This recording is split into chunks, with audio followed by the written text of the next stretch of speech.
Okay, let's get started, please. So, I'd like somebody to remind me what it means to have a limit. You got to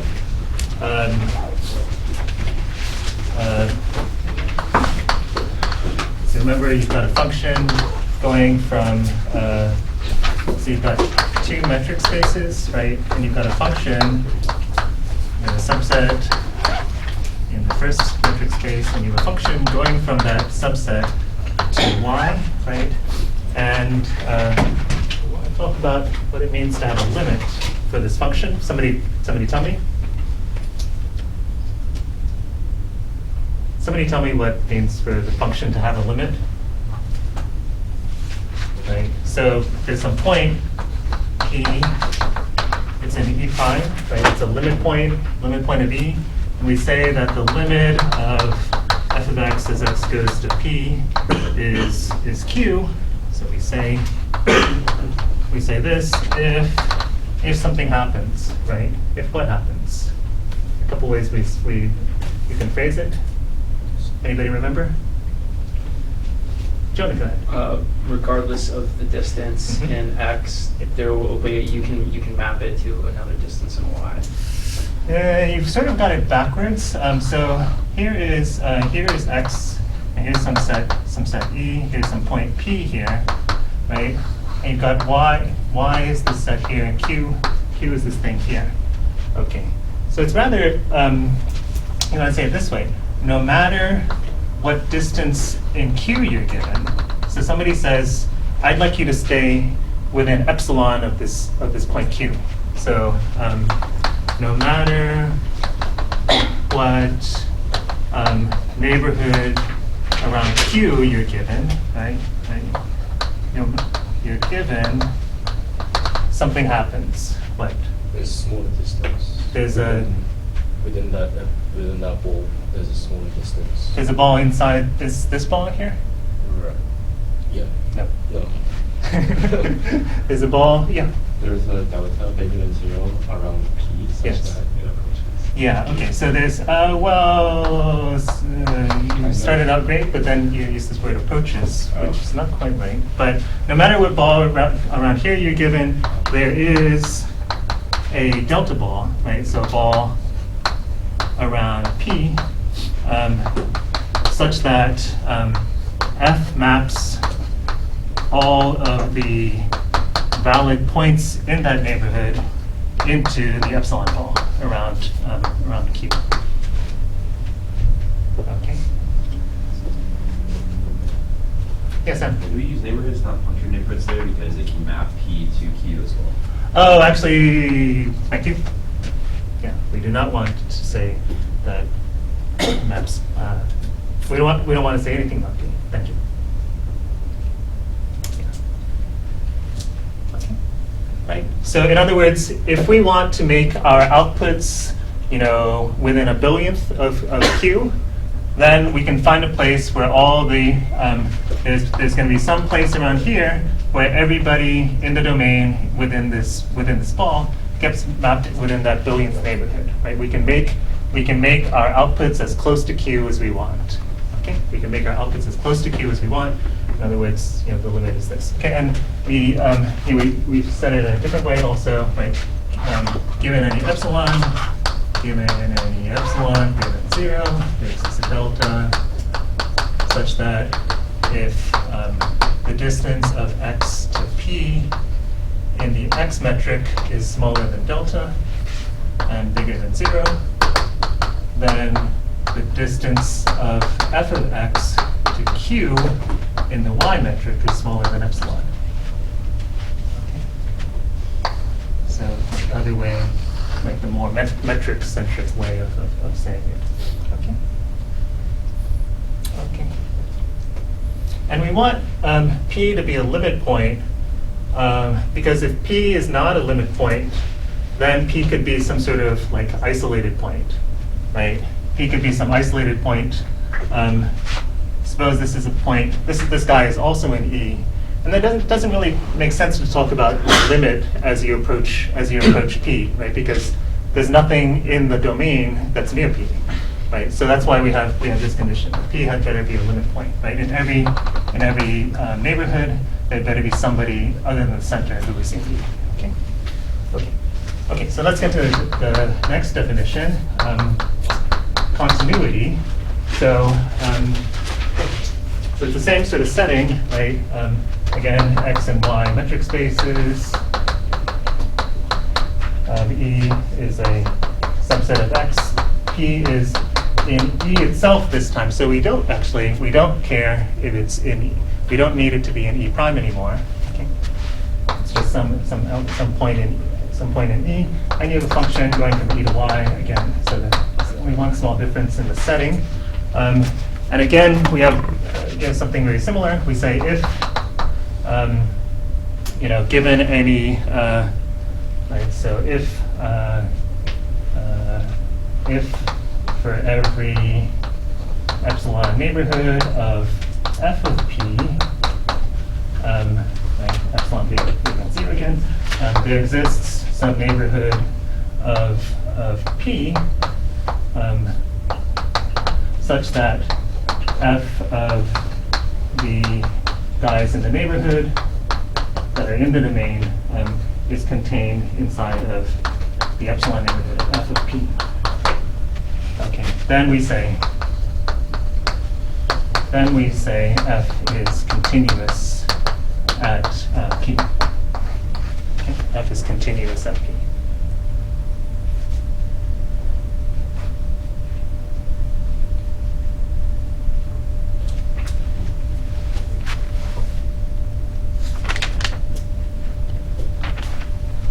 Okay, notice, so I'm going to make a remark here.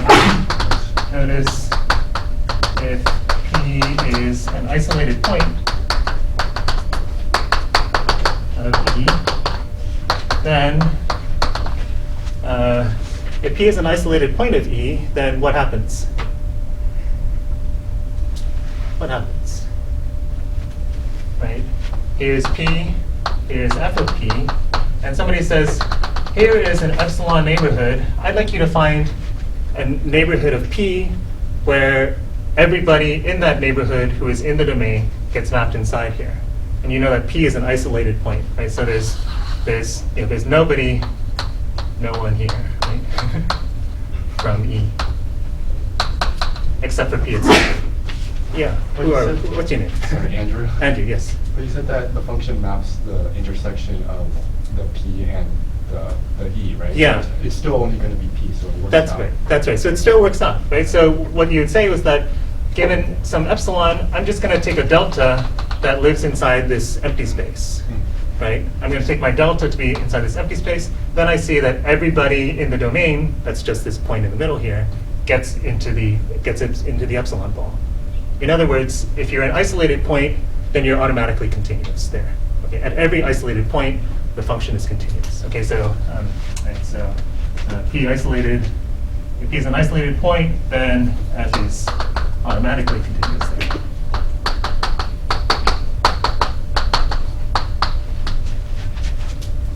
Yeah. So, kind of a notation question. So, a couple times you have f of E goes to Y, and I assume that means that f has to be defined everywhere for every point in E. Yeah. But does that mean that every point in Y has to? No. It doesn't mean that it's onto. Okay. It just means that it goes into. Okay. Yeah. If I draw something like this, then it means onto. But I just never do that anyway. If I write onto, it means onto. Okay. So we see. Okay, so let's go back to this definition. And you see what's the difference between this definition and the other definition? Definition of limit. Well, one is that P just has to be in E, right? But let's say, so another remark, say P is in E prime. Then what's the difference between this definition and the last one? What does this say? This says, given any epsilon neighborhood around f of P, right?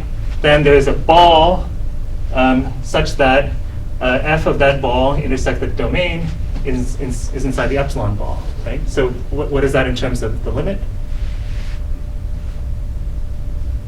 in terms of limit language, right?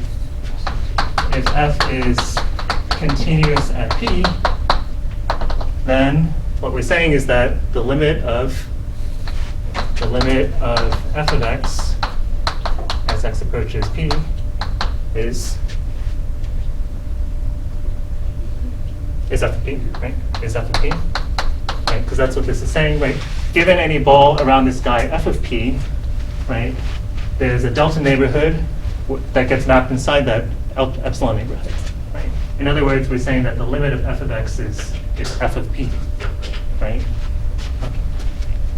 Okay. So, right, and vice versa, right? If the limit of f of x is f of p, right? If the limit of f of x is f of p, then we basically have continuity there, except we have this dot here, right? Right?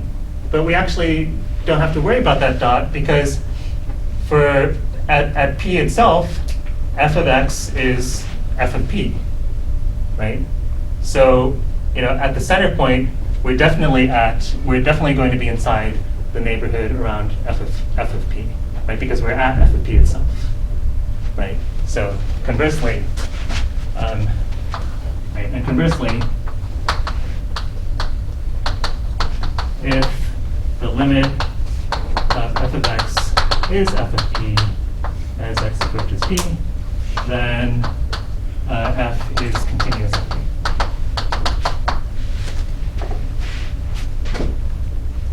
Right? Because the only thing that's different is that star there, right? The only thing that's different is that we're talking about the punctured neighborhood, but we can fill in that hole in the middle, trivially, because of course, if you take f of p, you end up at the neighborhood of f of p, right? You end up at f of p itself. So, that's trivially that's automatically satisfying. Okay. So you see that this lines up with your old calculus definition of continuity, right? Being continuous, at least for points that are limit points, it lines up perfectly, right? Being continuous at p means that the limit of f of x, which is p, is just f of p. Okay. Okay, but this is the way you want to think about it in terms of these neighborhoods, right? So like this, given any tolerance around f of p, there's a neighborhood around delta where that tolerance is satisfied. Okay, right? Everybody satisfies that tolerance. I want everybody to stay within a billionth of a meter of this, right? You say, okay, well, I can find a place where that happens. Okay, so that's what continuity means. Just to give you a sense that continuity might not be exactly what you're thinking of. Let me give an example from your book. If you look at the function that equals x if x is rational and is 0 if x is irrational. Okay. Function if it's f of x is x if x is rational, it's 0 if x is irrational. Okay. So here we've got this map from R to R. Got this map from R to R. This map, what do you think about the continuity of this map? At what points is it continuous? At what points is this map continuous?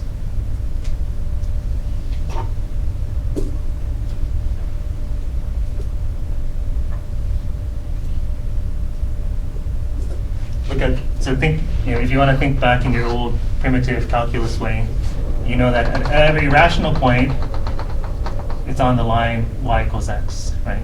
At every irrational point, it takes the value 0. Okay. Okay. So at what points, if any, is it continuous? Turn to somebody nearby and say, these are the points. This is the point, or no points.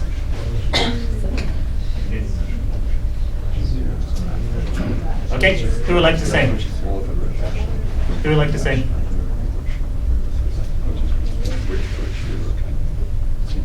Adam, you were first, yeah. My guess would be every rational number would be. Every rational number. So let's suppose we're at 1. Okay. Okay. And I say, well, f of 1 is 1, right? So given any epsilon ball around 1, I should be able to find a delta ball around here that everybody inside here gets mapped to that epsilon ball. Okay. So I say, I'd like you to stay between 1 plus 0.5 and 1 minus 0.5. Okay, can you find me a delta ball around 1 so that everybody in there gets mapped inside that ball?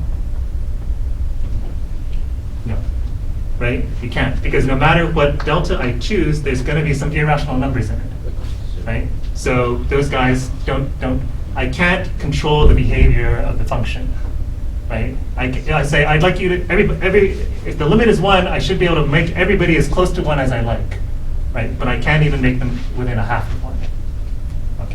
Okay, so not 1, right?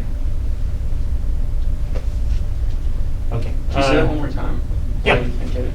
So being continuous means that I can make, right, given a tolerance, I can find a place around this guy here where everybody satisfies that tolerance, right? I can make everybody within a half of 1. But if you try to do it, you say, oh, look, I take a tiny neighborhood, 1 plus 0, 1, and 1 minus 0, 1. However, there are irrational guys in there that go to 0, right? They don't go into the ball, right? Everybody should stay in there, but nobody does. I mean, many people do not. Okay. Okay. What's the answer? 0. 0 is it, right? 0 is the only place where this function is continuous, right? And the point is that, look, right, if you want me to stay within a half of 0, well, I can just take my delta to be a half, right? I take my delta to be a half, and everybody, right, if they're rational, well, then they're between negative a half and a half, right? If they're irrational, then they're 0. So everybody stays between these two lines. Okay. So so this function is actually continuous at 0 and discontinuous everywhere else. Okay.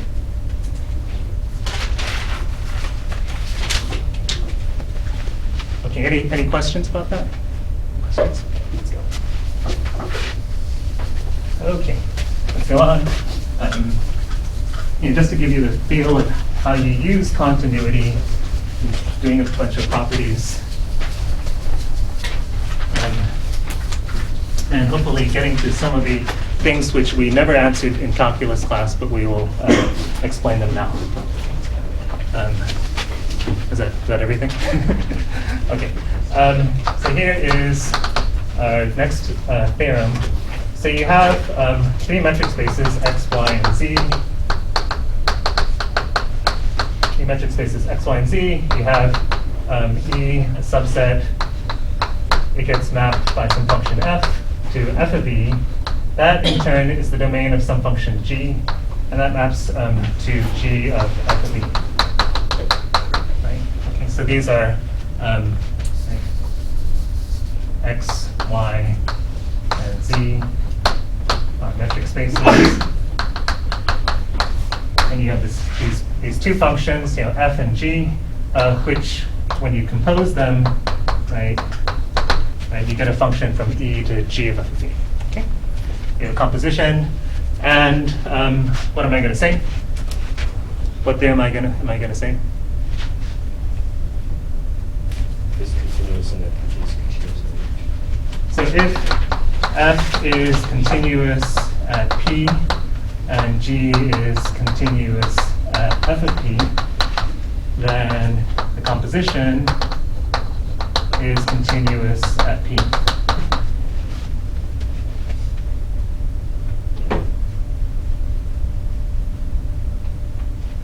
Right? E, f of e, you got g of f of e. Right? You got some point p, it gets mapped to f of p. That point gets mapped to g of f of p. Right? And proof by picture, right? What are we trying to show? We're trying to show that given any epsilon neighborhood around here, there's a delta neighborhood around here that gets mapped by H, into this epsilon neighborhood. Okay. How do we choose the delta neighborhood? We know that each of these guys, right? We know that f is continuous at p, g is continuous at f of p, right? So we know that, given a neighborhood around here, we can find a neighborhood around here that gets mapped into it. We know that given a neighborhood around here, we can find a neighborhood around here that gets mapped into it. The pieces, I hope, are suggestive, right? So what do you do? Anyone spell it out?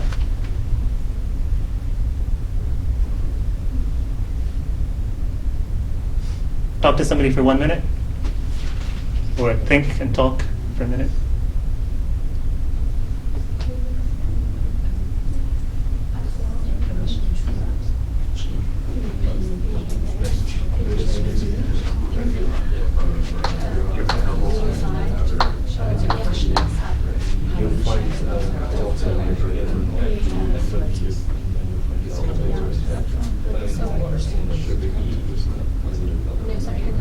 That's always true.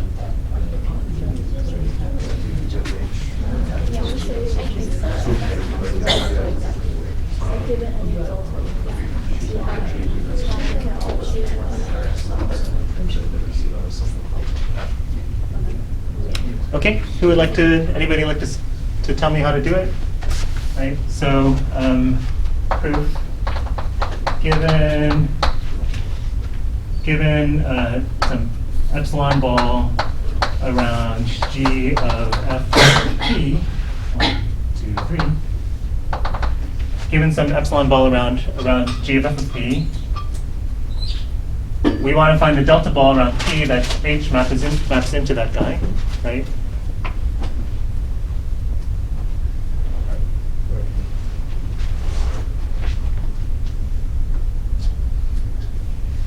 So we do it in pieces, right? We say, well, look, we know that G is continuous at F of P, right? So since G is continuous at F of P, we know that there is an eta ball around F of P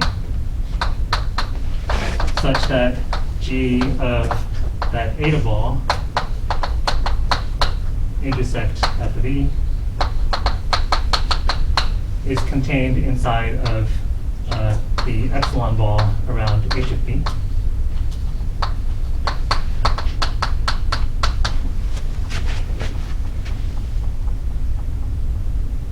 Right?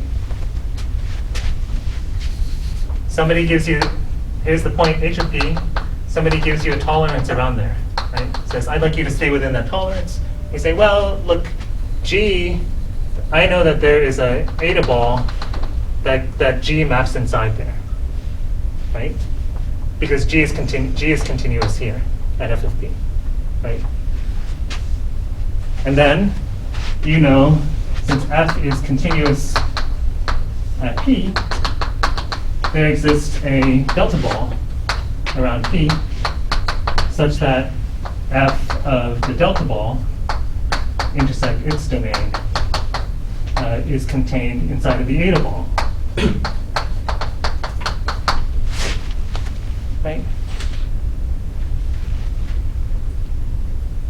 Right. The end, right? Right? That's the delta you're looking for. Right?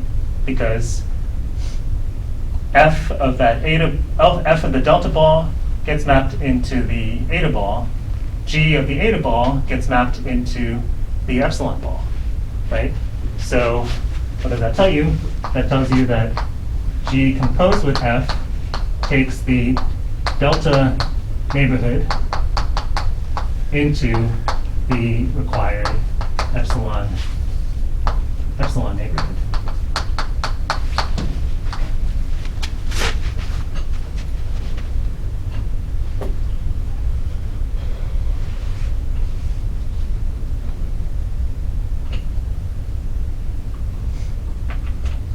Okay, is it all right?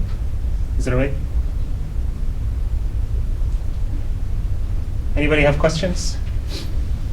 Right, so what we're saying is that if you have a composition of functions that are continuous at the appropriate points, then then that composition is itself continuous. Okay, any questions? You all seem kind of dispirited. No? It's just my negative impression of people in general. Sam? Is there an example like you just gave us there of being able to do some kind of like composite function? We have to prove that. Sure. Right. You can make up. I mean, you can make something really simple. F of x is say x. G of x is 2x. I mean, let's make it a little bit. This guy's 2x and this guy's 3x. Okay. And you want to show that the composed guy is continuous at the point 1, right? Well, f takes 1 to 2, right? G takes 2 to 6, right? G takes 2 to 6. And somebody says, I'd like you to find a neighborhood around 1 that the composed function maps inside the 1 neighborhood of 6. Okay? And so you would say, well, look, this G guy, as long as they stay within 2 plus a third and 2 minus a third, then G maps that neighborhood inside the epsilon neighborhood, right? Right? So, and then you say, well, this guy is a doubling guy, so as long as I stay within 1 plus a sixth and 1 minus a sixth, then f is going to map this neighborhood inside of the eta neighborhood, right? Right? And then you see that the composition, maps this thing inside of the epsilon neighborhood. Okay, so that's all we're doing. Okay, so it's simple, right? Yes, Andrew. Yeah, could you take the last, I feel like there's one last step between the last line on the board and the one above that. I mean, it makes sense, it's just feels like missing something connecting the two.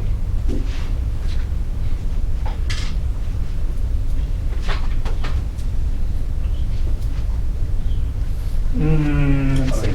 Not really. I mean, so you would say, well, look,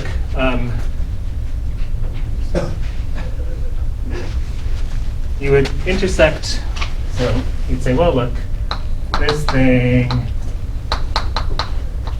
the guys who are here, right, lie inside of this, right, because you're taking f of this intersect E, right, so the outputs are going to lie inside of this, right, and then you take G of that, right, G of that is going to lie inside of G of that, which by the previous line lies inside of here. So it's all there. So it's a subset of the neighborhood of P, but why is it a subset of neighborhood of f of P intersect E? Intersect f of E? Yeah. Because you're taking points that are in the delta neighborhood intersect E. Right, so they lie inside of E, right? So your outputs are going to lie inside of, right, f of E, right? If the points are in E, then f of those points is in f of E. Right. Is that required to have the intersect E and the intersect F of E? Yeah, to be very proper about it. Yeah, yes, because that's you don't want to, you want to say that you're talking about the relevant points. You don't want to talk about points that are outside your domain. So yeah, I mean but that's just sort of bookkeeping. So the idea is simple, right? Just take, and you sort of wish you didn't have to do that, Yeah. but you have to in order to make it proper. Yeah. Yeah. Yeah. But the main thing you want to think about is the idea, and then the rest is just sort of like getting the notation down right.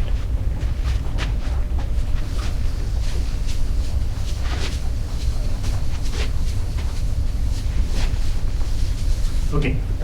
Okay. Okay, so next is very important for us, read characterization of continuity. So you've got function from x to y, both these guys are metric spaces. And here it is, f is continuous on x if and only if for any open set v in y, f inverse of v is open in x.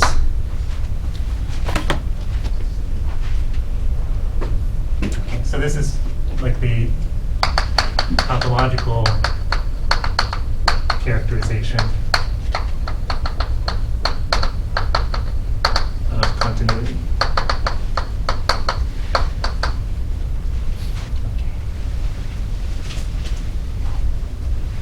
Okay.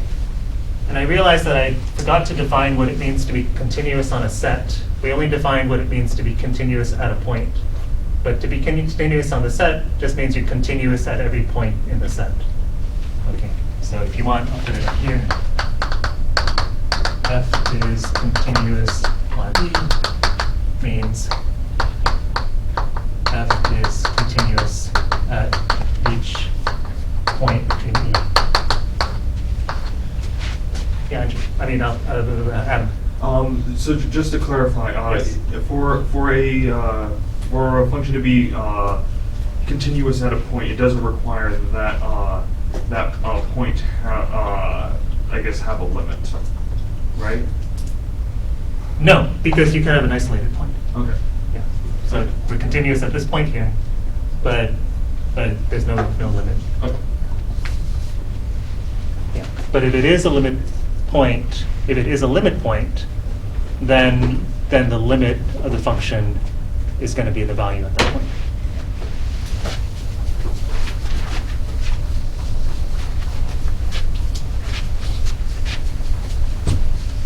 Okay, so this is a really important way of rephrasing what continuity means, and it's going to be the one that's useful to us, particularly when we talk about compact sets, continuity and compactness.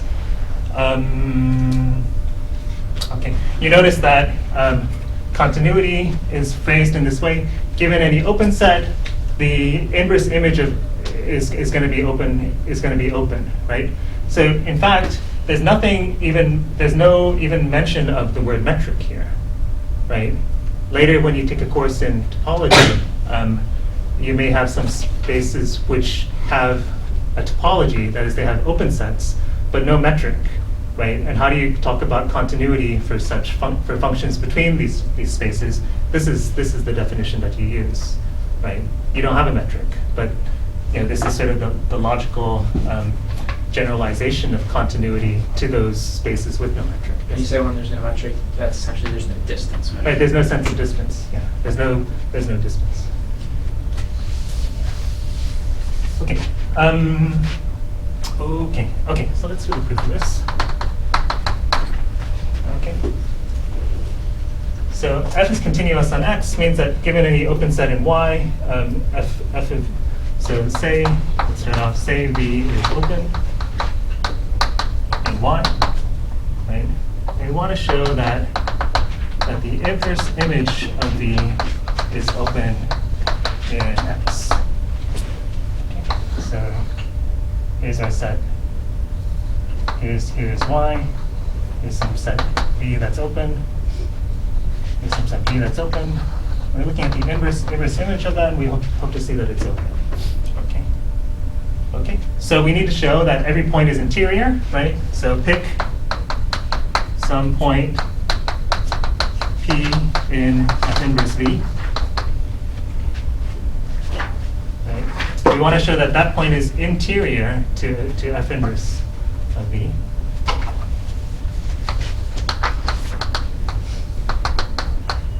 Right? We want to show that P is interior to F inverse V. Right? Okay. Anybody see how to do it? I'll let you think about it. Think about it for a minute.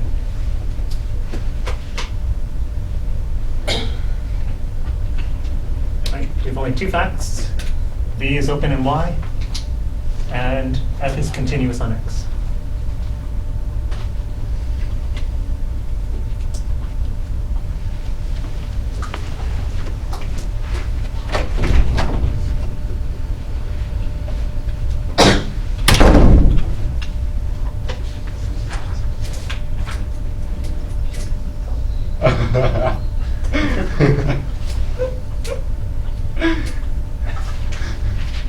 I'm just curious how that first time you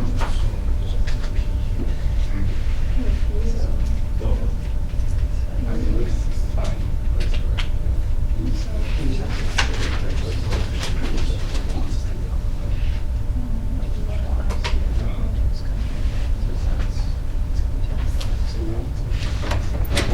It's not an isolated point, so the middle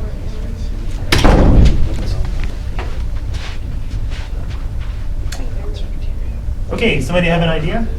Yeah.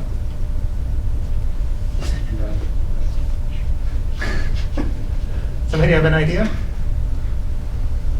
Anybody? Yes? Kind of. I don't know Yeah. if this is like mathematically rigorous or We'll not, see, but yeah. so since f is continuous, you can pick a neighborhood in V.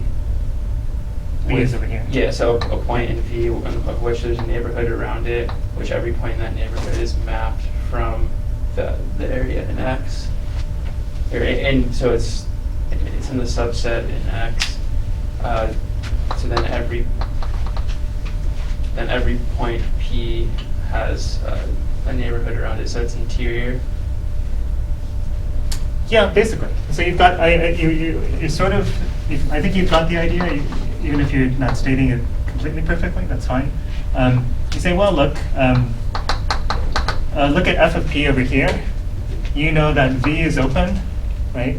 You know that V is open, so f of p is interior, so there's some epsilon ball around it that's inside of V, right? So V is open. So there exists some epsilon neighborhood of f of p that's contained inside of V.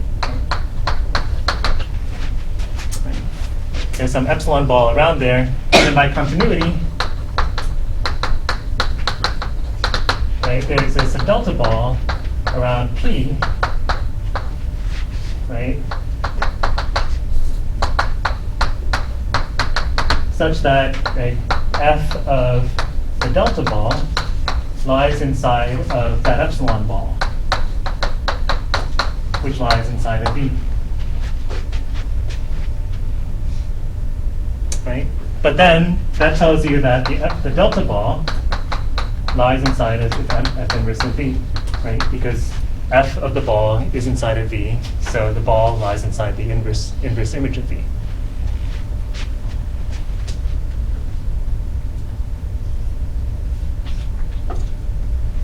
Right?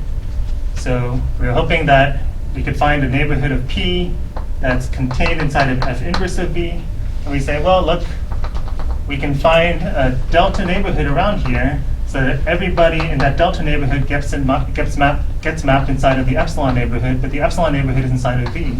So this ball is in the inverse image of V. Yes, Sam? The reason you're letting it is the function is continuous on X and the inverse of V is contained within X. Yes. All right.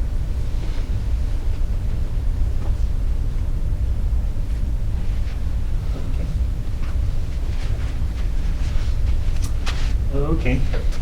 The opposite direction is kind of similar. Say, okay, suppose we know that given any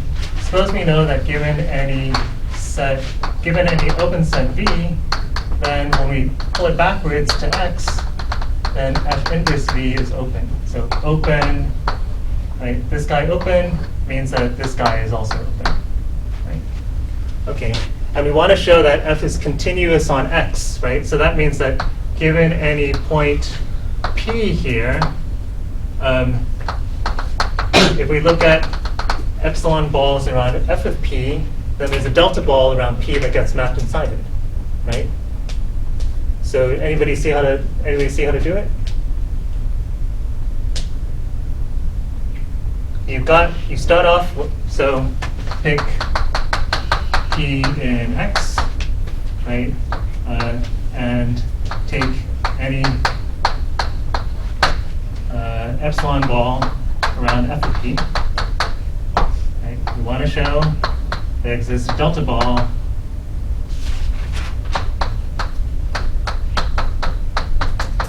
such that blah, blah, blah, blah, right? Such that F of the delta ball gets mapped inside of the epsilon ball, right? So what do? You use this, right? Only one trick to play, right? If you take the inverse image of an open set, you get an open set. So we take the inverse image of B.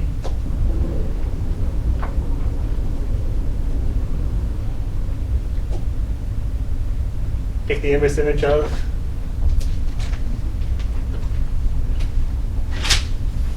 the only thing that's there, the epsilon ball. Right? There's only one thing to take an inverse image of, right? So, right?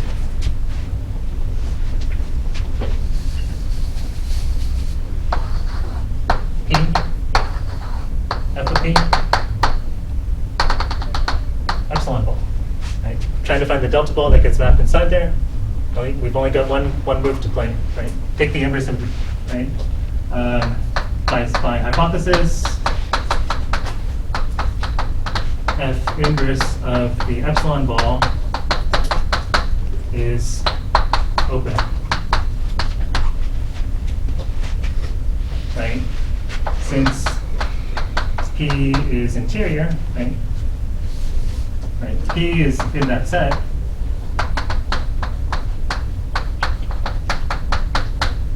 So, right, so there's a ball around it that that is contained inside here, right? So there exists a delta ball around P that is contained in F inverse of the epsilon ball.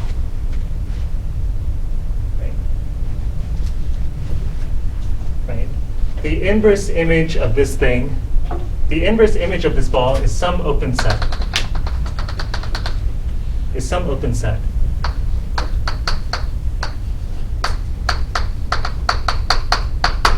Right? P is interior to that. So there's a delta ball, right, inside of that open set. Well, that delta ball gets mapped inside of here because everything, this whole open set gets mapped inside there. So that tells us that right, F of the delta ball is contained inside of the epsilon ball. Right? But that means that we're continuous. We're continuous at P, i.e. F is continuous at P.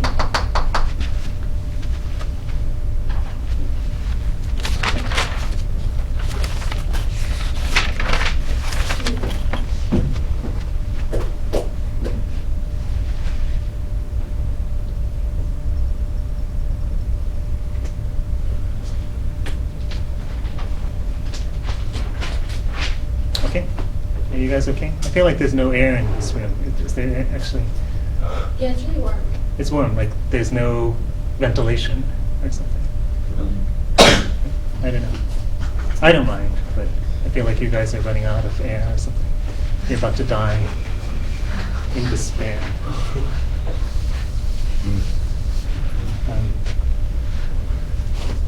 A few years ago, a Finnish mathematician, Tuomas Hyötynen, proved a great conjecture in harmonic analysis. And at the time, he became like a star. So there's an article in him, an article about him in Finland. And I was just Googling his name, and I found this article. It's entirely in Finnish. And so I ran it through Google Translate, and it starts off, mathematicians are like drug addicts. They spend their lives mainly in despair, with tiny brief glimpses of happiness.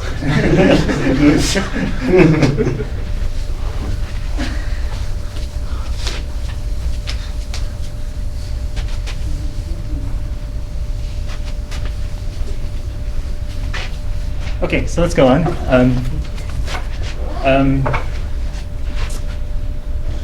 Okay, so there's a couple more results, but I'm going to skip them because I'm going to let you read them about continuity of vector value functions. Just read it. Not the important part. It's important, but let's get on to the actually the more important stuff. So continuity and compactness.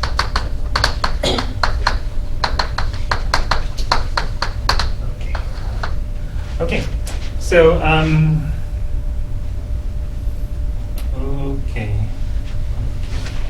okay, so here is the first theorem that we're going to have. We have a function that goes from one metric space to another.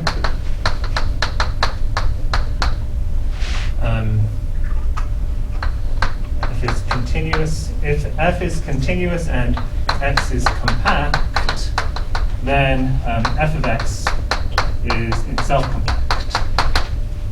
Okay, so the continuous image of a compact set is itself compact.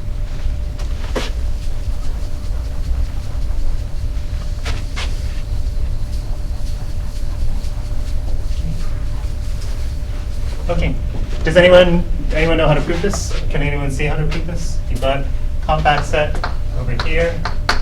You've got the image of this thing, okay, f of x, and you're trying to show that f of x is compact, right? In other words, whenever you have an open cover of f of x, then there exists a finite subcover. So take some open cover g of x, g alpha of f of x, and we're hoping to show that there's a finite subcover of that, right?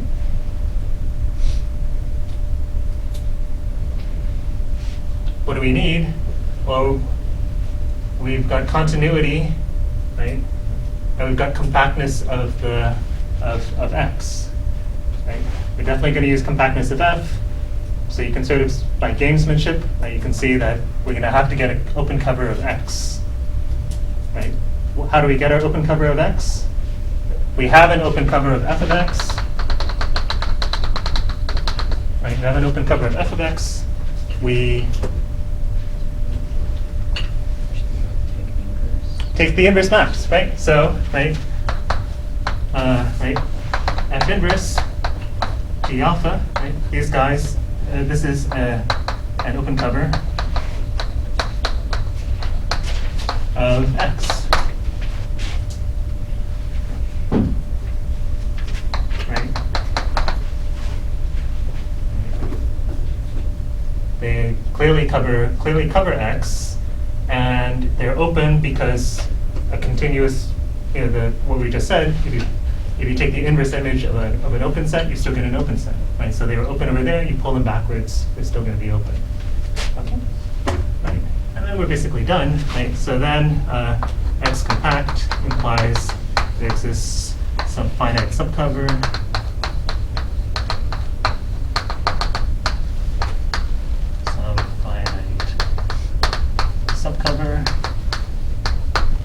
right? But if these guys cover x, then you see that the corresponding guys are a finite cover of f of x.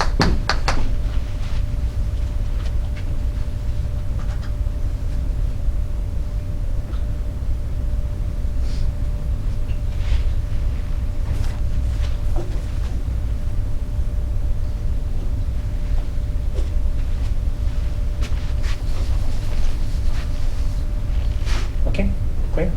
Simple, nice, useful. Okay. Okay. So now we're going to talk about what this tells us when Y is Euclidean space, when Y is R.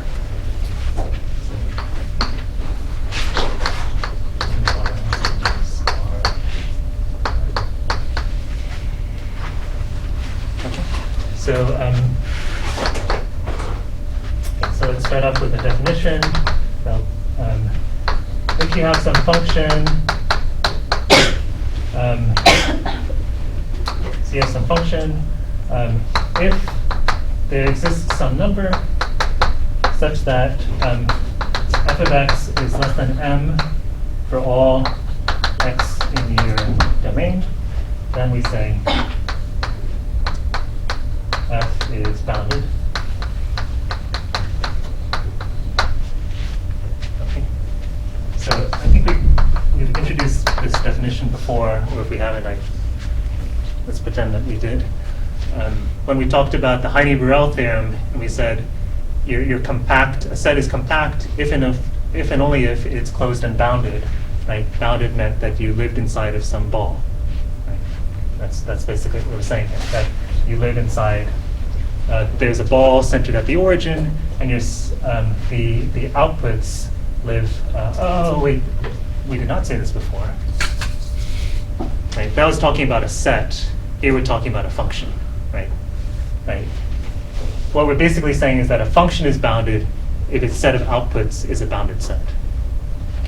Anyway, it's fast. Okay. Okay. Okay. So, right. So this is the same thing as saying that f of E is a bounded set.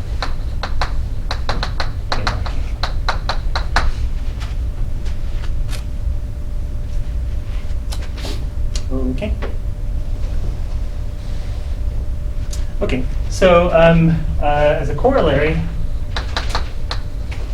of the previous theorem, we see that if f goes from x to rk and f is continuous, x compact, then f is a bounded function.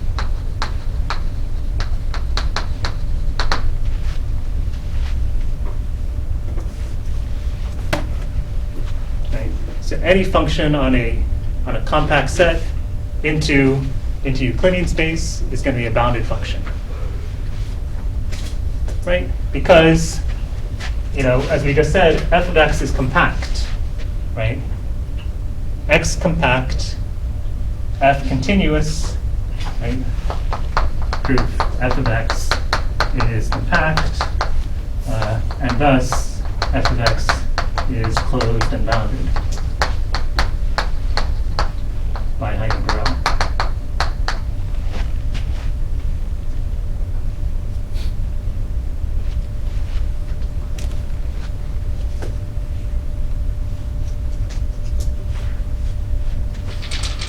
Okay. Is that all right? Any function on a compact set is going to be a bounded function. For example, if I have a continuous set, like f on AB into R, then as continuous, then f is bounded. Right? Any continuous function on the closed and bounded interval is going to be a bounded function. Right? It's just an instance of this, because this is compatible with Heine-Borel. Okay, so but actually we can say something better than that, and this is this famous extreme value theorem. If you have a function from x to r, and x is compact, and f is continuous, then in fact there exist points p and q in x such that f of p is the supremum of f of x, and f of q is the infimum of f of x. In other words, it actually attains its supremum. The function attains its supremum and attains its infimum on its domain.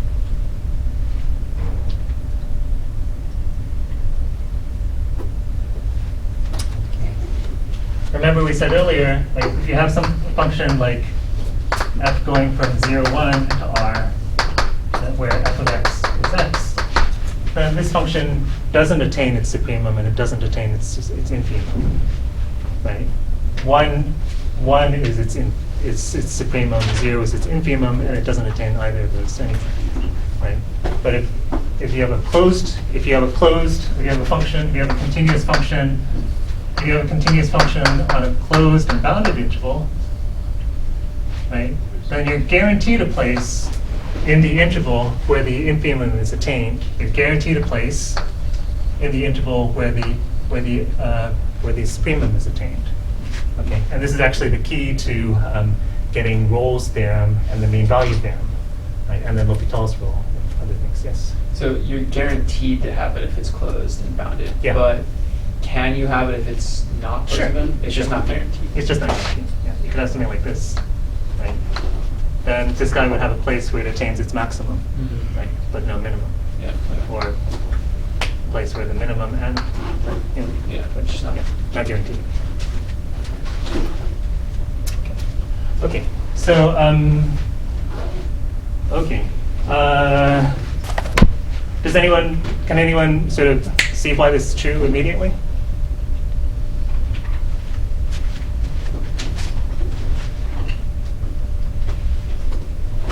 Okay, let's see why this is true immediately. There's going to be a point where the supremum is attained. There's going to be a point where the infimum is attained.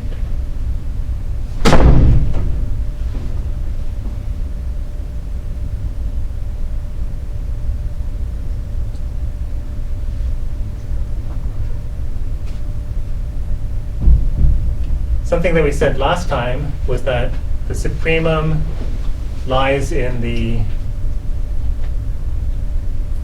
you've got some set, right? Some set in R, say, and you're looking at the set is bounded above, you're looking at the supremum of that set, then you know that the supremum is actually what? A limit point, right? It's going to be a limit point.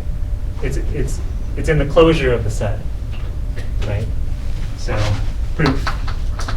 We know the supremum, right, and the infimum both lie in the closure of f of x. Right? No, closed set. A compact set is a closed. Right. Compact sets are closed, so it must lie in actually image.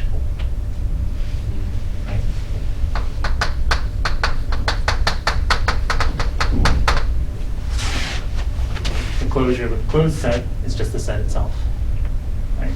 So the supremum actually lies in the image. In other words, it's attained at some point, and identically for the infimum.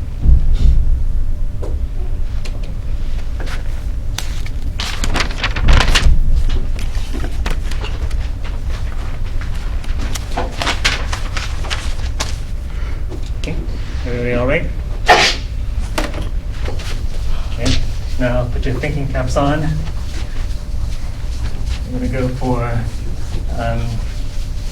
uniform continuity.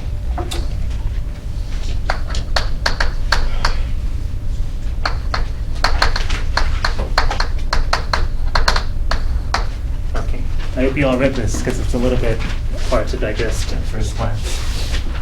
So here's the definition. You have a function going from one metric space to another,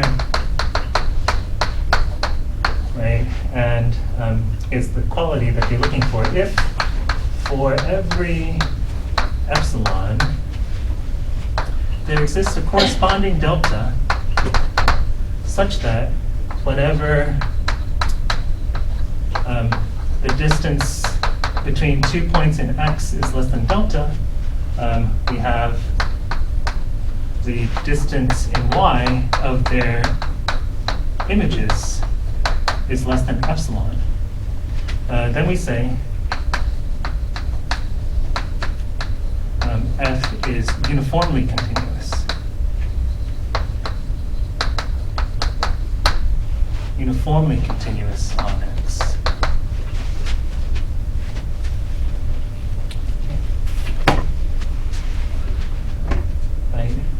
So can people see the difference between continuity and uniform continuity? What's the difference between continuity and uniform continuity?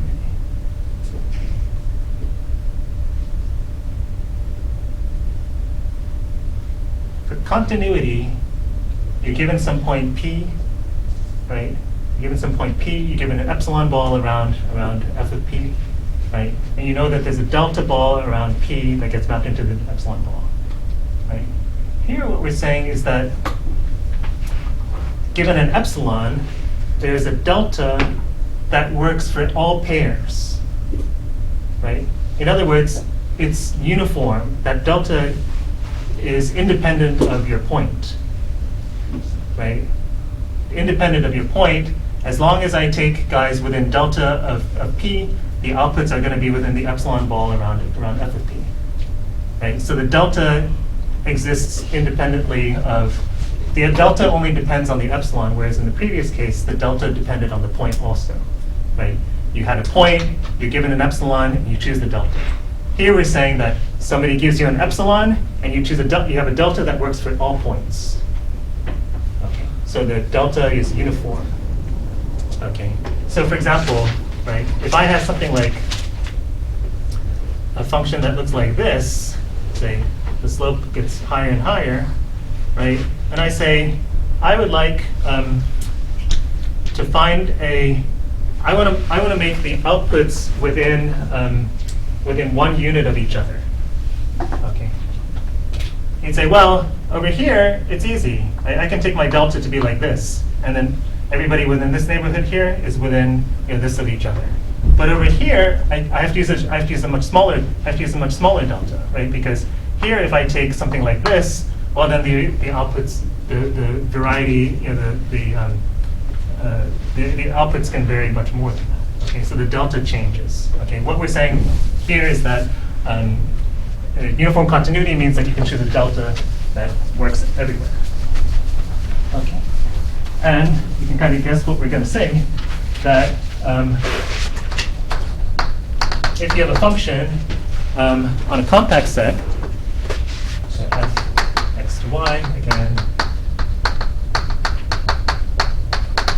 then x is, so f is continuous and x compact, then in fact f is uniformly continuous.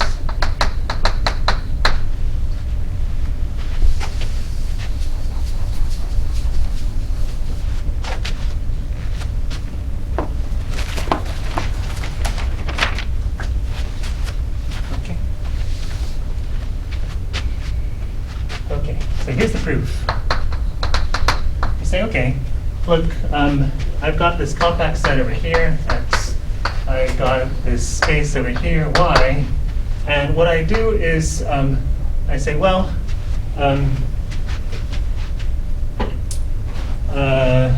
for every point P, say, so sorry. Fix a delta, fix an epsilon. Start off with the epsilon, and we're going to show how we find the delta. Okay. For each P and X, so here's P, here's f of P, and what we're going to do is take the epsilon balls around f of P, okay, but we're going to shrink them by half. You might say, why are we going to shrink them by half? You'll see that later on. It just works out that we just have to. Okay. So look at the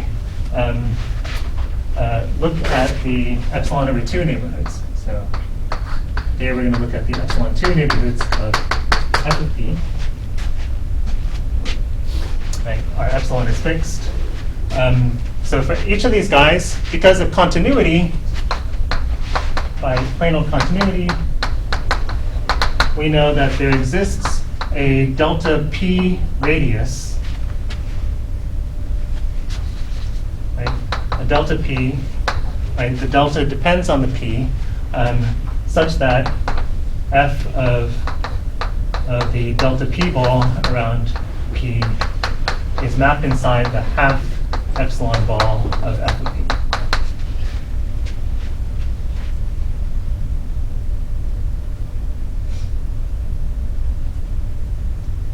Okay, right. We have continuity so that every point we have a delta that works. Right? We're hoping that we can make that all one delta, but at this point we don't have that. Okay. So we take the delta, at every point there's a delta p radius that maps inside the epsilon over 2 ball. Okay. What we do now is we cover x with not those delta balls, but actually the half delta balls. So we take these guys, and we take half of it. Okay. So cover x with n delta p over 2p, right? So for every point in x, we cover it with the half delta balls, knowing that the full delta ball will be mapped inside of the half epsilon ball over here. Okay. Okay, so now we say, okay, by compactness,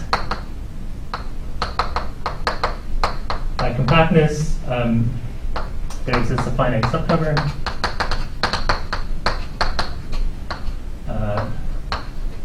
Delta pi from I equals 1 to n, I equals 1 to n, right? And right, so we, okay, so and then say, well, here's how we choose the delta. Let delta be the minimum of these half delta of these half deltas. Okay. Right. So we've covered all of x with the half delta balls. We take a finite subcover, and we take the minimum of those radii, and that's going to be our delta. Okay. Okay. So now suppose let's see that this delta works. Right. So say the distance between p and q is smaller than delta. Okay. Now p, right? We had this finite subcover of all of x, right? So p must lie in one of them, in one of these half delta neighborhoods, right? In some.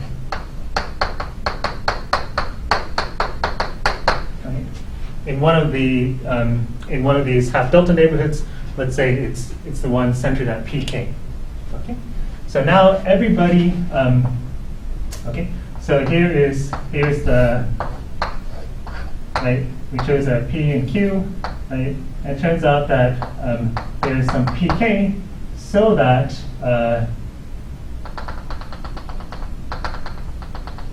inside of the half delta neighborhood, right, is the half.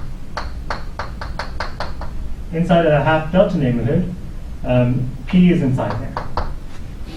Okay, so p is inside the half delta neighborhood. Remember that the whole delta neighborhood gets mapped into the half epsilon neighborhood over here.